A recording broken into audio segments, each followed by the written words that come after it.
Once again, we find ourselves in the middle of what scholars call Jesus' missionary discourse. Last week, we read about Jesus commissioning the disciples for public ministry. Like Jesus, the disciples would be sent to preach the good news of God's present reign. They would be sent to heal the sick, to cleanse the lepers, to cast out demons, and to raise the dead. Today, Jesus continues to prepare his disciples for what they will face as they imitate Jesus and his ministry of reconciliation and healing. The power of the gospel will inevitably confront the power of the elite. It will challenge their dominance by subverting the status quo. When the gospel is truly lived and embodied by the disciples, they will experience the same kind of hostility that Jesus experienced. And so, like Jesus, they must take up their cross also in order to follow him. These are difficult sayings for us today. We want Jesus to be nice. We want Jesus to be peaceable. We want Jesus to be friendly.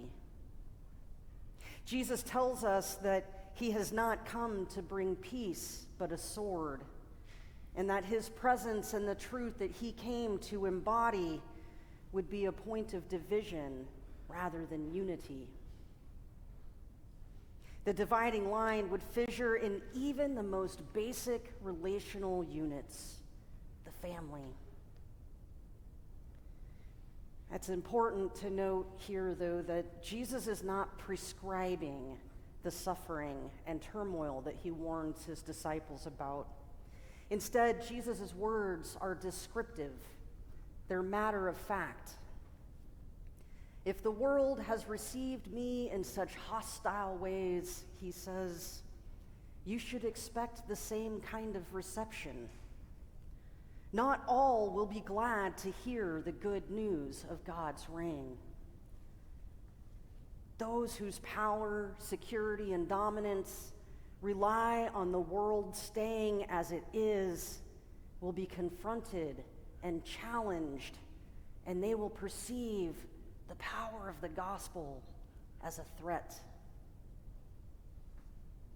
To our contemporary ears, it's also hard to see past these dire warnings and difficult sayings.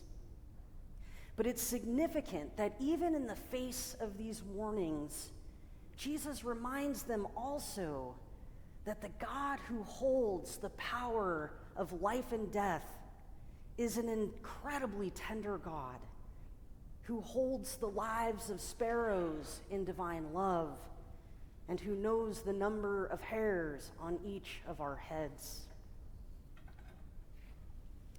They can face the challenges ahead not because they have the grit to get through it, but because God holds them in a tender embrace and knows them more intimately than even their closest family members.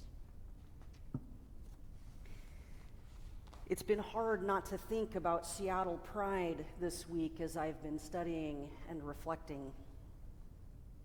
How many of our LGBTQIA+ siblings have experienced familial rejection, both in the home and in the church?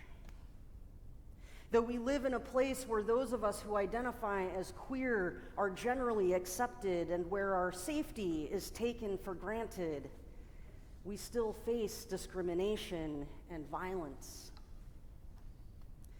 It can be easy in a place like Seattle to assume that these kinds of things don't happen in our community. Just like any other kind of discrimination, privilege can tend to blind us to the reality of those whose experiences are unlike our own. A week to the day after my wife and I got married in Seattle, we were assaulted on a bus for holding hands. Even here, in this liberal pocket, of the world. We still face rejection from our families, from the community.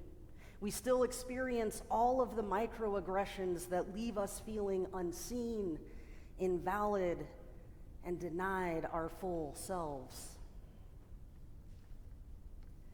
And passages like the one that we read today from Matthew have been used to justify those divisions that happen in families and communities when an individual comes out. This morning, I want to explicitly state that if you have experienced this kind of rejection, if you have been told that part of who you are is an abomination, if you have had to weather the death by 1,000 cuts in the daily microaggressions that erase who you are, God has not and will not leave you. God knows you intimately and cares for you and will walk with you in the way of the cross. Jesus did not promise his disciples that they would experience the world without conflict, but he did promise his presence and divine mercy and compassion. Today, I want to remind you that God knows the number of hairs that are on your head, and that you are loved and held in a tender embrace. To follow Jesus is to walk in the way of the cross. Discipleship requires our participation. We cannot be a disciple of Christ only by association. We are called to do what Jesus did, to teach what Jesus taught, and we are to expect the challenges that Jesus faced. To be clear, we are not called to create conflict for conflict's sake.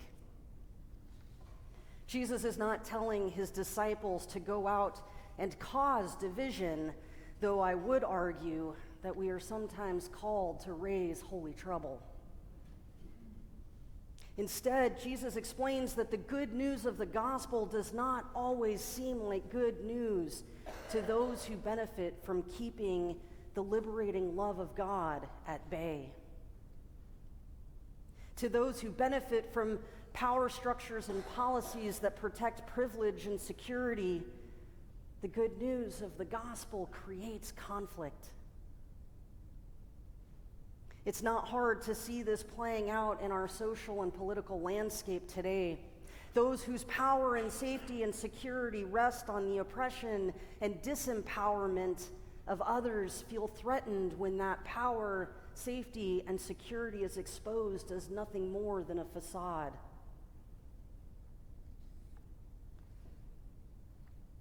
In their grasp to maintain their power, Jesus tells us they will ultimately lose their life by trying to protect it.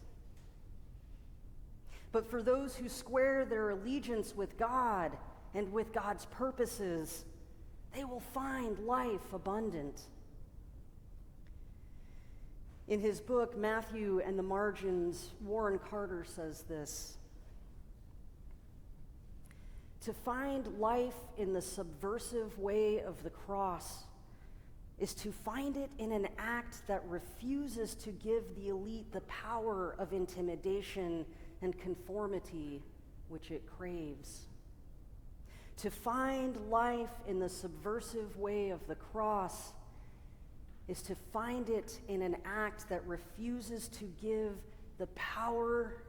the elite the power of intimidation and conformity which it craves. To find life is to enter into the fullness of God's purposes in this new age." In Jesus, God inaugurates a new age, an age that is unfolding and becoming, even as the old age, little by little, is fading away. It is not yet an age of peace, because for true peace to exist, we must find our way into the life of justice. We must follow Jesus in the way of the cross, standing as tangible signs in the world of God's grace and God's power and God's care. Do not be afraid, Jesus reminds us.